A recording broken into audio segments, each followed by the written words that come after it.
Sector भी है, new age spaces भी है और न्यू एज टेक्नोलॉजी भी है, जैसे कि इटर्नल, स्विगी, इन तमाम स्टॉक्स में भी बढ़िया एक्शन देखने को मिला है। ऐसे अलग थलग सेक्टर्स पर कोई टेक है आपका? तो मानसी, मैं बिल्कुल आपकी बात से सहमत हूँ कि ये जो न्यू एज टेक्नोलॉजी क्षेत्र है या फिर उभरते हुए जो क्षेत्र है, वो आने वाले समय में मेरे ख्याल से और भी प्रदर्शन बेहतर करते हुए नजर आएंगे।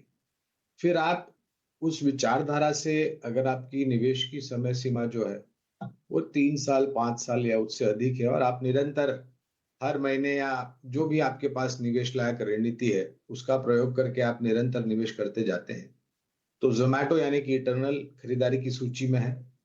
पॉलिसी बाजार, पीबी फिनटेक नामक कंपनी है। फिर पेटीएम है। इसके अलावा जो हमारी राय है, ऊर्जा उत्पादन क्षेत्र है, रक्षा क्षेत्र है, कैपिटल गुड्स इंजीनियरिंग है मानसी, टेलीकॉम क्षेत्र, जिस प्रकार से एंट्री लेवल के जो प्रीपेड प्लान्स बंद किए गए हैं और उसमें इजाफे किए गए हैं निर्णायक तरीके से, मेरे ख्याल से 300 के आसपास आरपूस जो है इन कंपनियों के। मैं बात कर रहा हूँ भारती एयरटेल और रिलायंस जियो की। वोडाफोन आइडिया की तो मैं बात ही नहीं कर रहा, तो ये मत समझिए कि मैं उस पर उस तरफ इशारा कर रहा हूँ। तो भारती एयरटेल और जियो, क्योंकि रिलायंस इंडस्ट्रीज के बैलेंस शीट में काम काज आता है इसका। और मैं ये भी मानता हूं कि डेटा की जो खपत है वो और यहाँ से बढ़ेगी। तो और ये शायद इस साल के अंत तक आपको एक और इजाफा टैरिफ्स में आते हुए दिखाई दे। तो स्थानीय मार्केट में ध्यान रख करके अगर आपको निवेश करना है कि, तो मेरे ख्याल से बहुत सारे विकल्प है आपके पास। लेकिन मैं उसके साथ साथ ये भी कहना चाहूंगा मानसी, कि मैं ये बिल्कुल नहीं कह रहा कि आप अपने आप को वंचित रखे आईटी क्षेत्र से। और आपने सेमीकंडक्टर और चिप्स का नाम लिया, तो वहां पर दो विकल्प है। मेरे ख्याल से 2 हफ्ते पहले जब ये 500 के नीचे गया था, तब हमने आप ही के हमारे ही चैनल ईटी नाउ स्वदेश पर राय दी थी।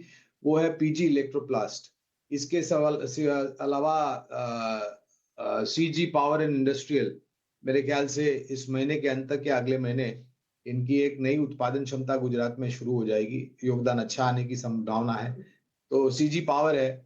बहुत सारे विकल्प है, लेकिन इसके साथ साथ मैं ये भी कहूंगा, जो मैं कहना चाह रहा था, कि आईटी क्षेत्र पर भी ध्यान दें। हो सकता है आने वाले 1 या 2 तिमाही तक दबाव रह सकता है, जिस तरीके से परिस्थिति उभरेगी अमेरिका में, और जिस तरीके से बजटरी या डिस्क्रिशनरी कट्स कम होंगे। लेकिन अपने आप को वंचित मत रखिए। थोड़ी बहुत जोखिम झेलने की अगर क्षमता ऊपर की तरफ है, तो मेरे ख्याल से आईटी को भी ध्यान में रखना चाहिए, ऑटो को भी ध्यान में रखना चाहिए, और उसके साथ साथ कुछ टेक्सटाइल कंपनियां, क्योंकि हाँ लटकती तलवार है, लेकिन सरकार के तरफ से कुछ कदम उठाए गए हैं जिससे टेक्सटाइल क्षेत्र को भी थोड़ी बहुत राहत मिल सके।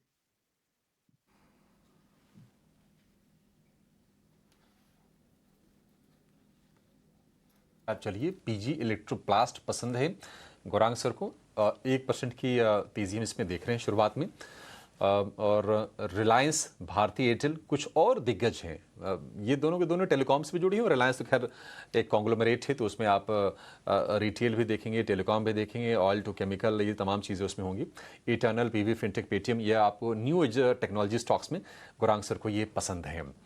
लेकिन मझगांव डॉक करीब 3.5% के ऊपर खुलेगा, क्योंकि सबमरीन डील को गो अहेड मिला है।